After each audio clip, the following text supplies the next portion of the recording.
રાજ્ય કક્ષાના મંત્રી કાંતિલાલ અમૃતિયાએ પણ નબળી ગુણવત્તાની રોડ કામગીરી કરનાર કોન્ટ્રાક્ટર અને અધિકારીઓની આખરી ટકોર કરી છે। ઉમા ટાઉનશીપમાં અભિવાદન કાર્યક્રમમાં અમૃતિયાએ પણ જણાવ્યું છે કે હળવદના 2 અને વાંકાનેરના 2 કામોમાં નબળી કામગીરી કરવામાં આવી છે।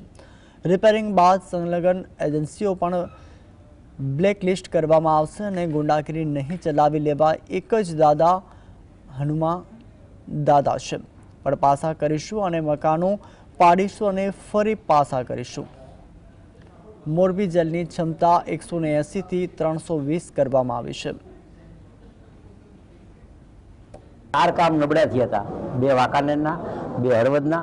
એની તપાસ કરીને એને કોન્ટ્રાક્ટરમાં બીજી વાર કરાવવાના અને કરાવ્યા પછી એને બ્લેકલિસ્ટમાં મૂકવો અને અધિકારી ઉપર પગલાં લેવા, આવું મેં આજે ફર્સ્ટ અધિકારીને કીધું હોય કે મારે કામ ખોટી જોઈએ અને પ્રેસ મીડિયાને પણ તું ધ્યાન દોરવું, ક્યાંય પણ નબળું કામ થતું હોય તો અમને મેસેજ કરજો, અમે તમારી વાતને ધ્યાન રાખીએ, કારણ કે તમે અમને જાગૃત રાખો એવી મારી અપેક્ષા।